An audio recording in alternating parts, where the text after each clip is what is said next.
مالك يا ابني؟ ايه اللي مضايقك؟ مش عارف، انا كل ما اذاكر حاجه بحس ان انا بضيع وقت على الفاضي. مش بستفيد اي حاجه من اللي انا مذاكره، ولما حد يسالني فيه بعد كده ببقى مش فاكر اي حاجه من اللي انا مذاكره كاني اول مره اقراه، واحس ان انا ضيعت وقت على الفاضي، وفي نفس الوقت ما بفتكرش اي حاجه من اللي انا اتعلمته او ذاكرته قبل كده. ليه؟ انت بتذاكر ازاي؟ عادي بمسك الكتاب يعني واقعد اقراه واذاكر. في اصلا 3 غلطات معظمنا بنغلط فيهم وبنعملهم واحنا بنذاكر، فبتبقى النتيجة ان احنا بنضيع وقت كبير في المذاكرة وفي نفس الوقت مش بنستفيد من المذاكرة اللي بنذاكرها. ايه هي بقى الغلطات دي؟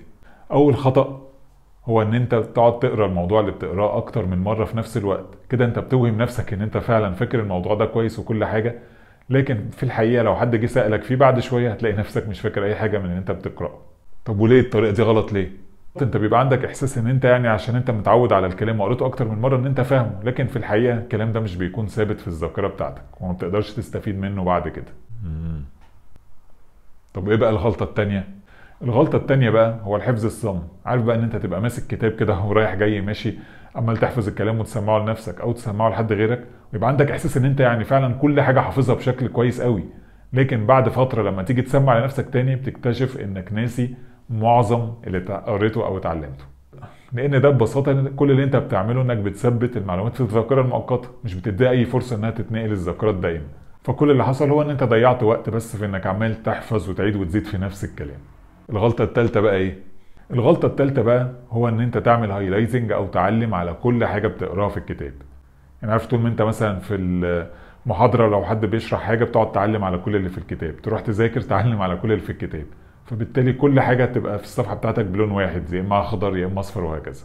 لان مخك ساعتها بيتعامل مع كل حاجه كانها نفس الاهميه، يعني مش بيفرق حاجه عن حاجه، فبتبقى كل اللي عملته انك ضيعت وقتك على الفاضي واديت لنفسك احساس وهمي ان انت متعلم الحاجه وفاهم الحاجه كويس، لكن وقت بقى ما تكون محتاج المعلومه هتلاقي ان انت مش فاكر اي حاجه. طب وايه الحل بقى؟ ايه الطريقه الصح للمذاكره؟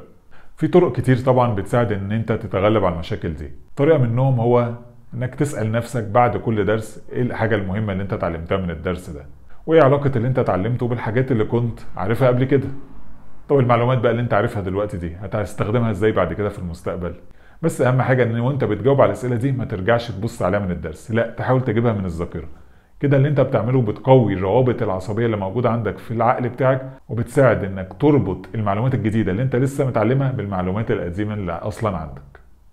في طرق تانية طبعا، في طرق كتير جدا عشان تعرفها. ممكن تشترك في كورس فاست. حلو قوي. طب اشترك في الكورس ده ازاي؟ هتلاقي اللينك موجودة مع الفيديو ده، ومهم جدا تلحق تشترك دلوقتي قبل ما العرض يخلص او قبل ما يتم حجز كل الاعداد. تمام، هروح حالا اشترك فيه. شكرا ليك وبالتوفيق.